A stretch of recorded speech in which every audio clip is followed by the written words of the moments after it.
Bom dia, irmãos e irmãs em Cristo. Juntos, nessa manhã, vamos estudar um pouco dos Evangelhos de Jesus, encontrando nele as orientações para vivermos melhor. Convido a todos para fazermos a prece que Jesus nos ensinou. Pai nosso que estais nos céus, santificado seja o vosso nome, venha a nós o vosso reino, seja feita a vossa vontade, tanto na terra quanto nos céus. O pão nosso de cada dia dai-nos hoje, Senhor. Perdoai as nossas dívidas, assim como nós perdoamos aos nossos devedores. Não nos deixeis cair em erros e tentações e livra-nos da prática de todo o mal. Que assim seja. Jesus, em toda a sua doutrina, procura explicar-nos todas as coisas que precisamos saber sobre a relação com Deus e sobre como nós podemos encontrar dentro de nós mesmos as verdades celestiais, a presença divina. Ele esclarece para seus discípulos que o reino de Deus está dentro de nós. Esclarece também que chegará um tempo em que o homem não adorará a Deus neste monte ou naquele outro, dentro dessa casa ou dentro daquele outro templo, que o Deus será adorado em toda parte e em espírito e verdade. É sobre essas ideias que vamos trabalhar hoje com vocês. Por isso escolhemos o tema, a Casa Espírita, em algumas localidades, o Centro Espírita, seja como for, o local onde os espíritas normalmente se encontram, principalmente para a prática da caridade. Aparentemente, nós vemos a Casa Espírita como um templo de oração, mas ela não foi criada com essa intenção. A Casa Espírita, ela reflete a Casa do Caminho, primeira instituição socorrista criada em nome de Jesus, que ficava exatamente na casa do Pedro.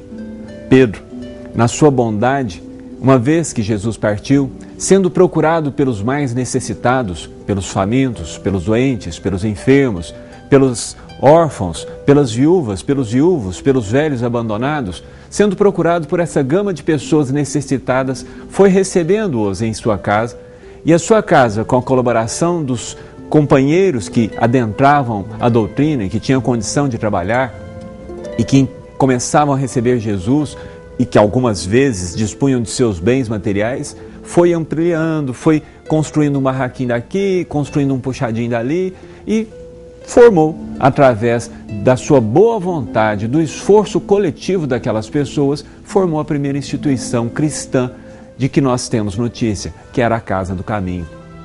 Casa que primeiro foi criado para a caridade, para o benefício do próximo. E a Casa Espírita também é criada, na maior parte das vezes, nesse espírito. Mas depois, com o tempo, nós acabamos misturando as coisas e os nossos hábitos milenares de muitas e muitas vidas, praticando a religião dentro de templos, praticando a religião sob a orientação de sacerdotes, tendo a necessidade de, para conversar com Deus, de um intermediário, dependendo de que outras pessoas nos orientem, entregando a nossa liberdade, o nosso livre-arbítrio, a nossa capacidade de decisão para outras pessoas, nós vamos transformando gradativamente a Casa Espírita num ambiente mais exclusivo, eu diria assim, de oração, de estudos, de discussão de ideias. Mas a Casa Espírita não pode nunca se limitar a isso. Quando nós excluímos a caridade, quando nós excluímos a bandeira que Kardec hasteou sob orientação do Espírito da Verdade para os espíritas, que é fora da caridade, não há salvação, quando nós excluímos essa bandeira, quando nós tiramos esse ideal da Casa Espírita, a Casa Espírita se transforma num templo comum, igual a todos os templos que ao longo dos diversos séculos foram sendo construídos, que representam, sim, uma ideia boa, um lugar bom, um lugar onde as pessoas podem encontrar um pouco de paz, um pouco de silêncio, onde podem praticar um pouco da meditação, mas distante do seu objetivo inicial e fundamental, que é a prática da assistência social, que é a prática da caridade. A palavra deve ser estudada, os evangelhos devem ser estudados, a doutrina deve ser estudada, mas como complemento, como fundamento, como apoio para a prática do bem. Porque o Espírito da Verdade nos deixa muito claro o que precisamos. Amai-vos, depois instruí-vos, nós não podemos deslocar esses dois conceitos da casa espírita. O fundamento é a caridade, mas precisamos do estudo dentro dela. Precisamos dos dois juntos, para nós não nos transformarmos em fanáticos, para nós não confundirmos as coisas, para nós não começarmos a achar que Deus nos elegeu, ou elegeu este, ou puniu aquele, para não nos perdermos em conceitos errados. Nós devemos sim adorar a Deus em toda parte. Nós podemos e devemos apoiar a Casa Espírita na realização, na concretização do seu ideal de amor, do seu ideal de solidariedade. O que nós não podemos fazer é transformar a Casa Espírita num simples templo de oração. Nós não podemos fazer isso porque templos de oração existem muitos, fundados, aliás, alguns destes templos há centenas de anos. Então nós temos toda uma rede, digamos assim, de lugares para orar. Mas Deus não precisa de um lugar para orar.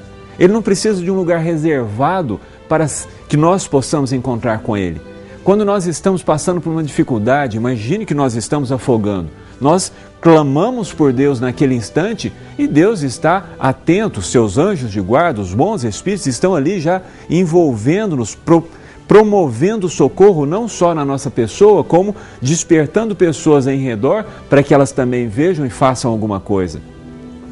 Deus está sempre presente, sempre atento às nossas preces. Quando nós, no momento de êxtase, vendo uma paisagem admirável, lembramos do Pai, do Criador, sentimos a Sua presença e agradecemos essa beleza da criação que nos envolve, a bondade dEle que nos envolve, nós também não precisamos de uma casa para isso. Nós estamos no templo da verdade, no mundo todo, dentro de nós, em toda parte, nós podemos adorar a Deus. Então a Casa Espírita, ela não tem uma justificativa para ser criada simplesmente como um templo de oração. Não tem justificativa para isso. A Casa Espírita nasce a partir da necessidade de socorrer nossos semelhantes. E ela deve ser mantida, criada, ampliada, sustentada a partir do ideal de caridade. E é por isso que lá dentro nós não podemos comercializar. Não podemos cobrar nada pelos benefícios recebidos. Nós não podemos nos envolver com política. Nós não podemos esperar nenhum retorno, porque o fundamento dela é que nós abramos os nossos braços para receber os nossos irmãos mais sofredores que nós. Nosso programa termina aqui, nosso tempo se esvai. Agradeço a todos o carinho com que têm nos recebido e convido para que juntos possamos orar mais uma vez, buscando a inspiração divina, para que nós possamos abrir o nosso coração para a prática da caridade. Caridade para com os aflitos, para com os sofredores, para com os miseráveis, para com os famintos. Caridade para com os doentes, para com os presos, para com os solitários, para com os esquecidos. Senhor, tende compaixão de nós, inspira-nos no amor. Ajuda-nos a entender que a Tua casa é toda parte, a lembrar de Ti no nosso trabalho, aqui dentro da Rede de Integração, nas nossas atividades diárias, junto às nossas famílias, junto aos que nos dirigem, junto a todos aqueles que nos cercam. Tende piedade de nós e ajuda-nos a fazer o bem, hoje e sempre. Que assim seja. Tenham uma excelente semana.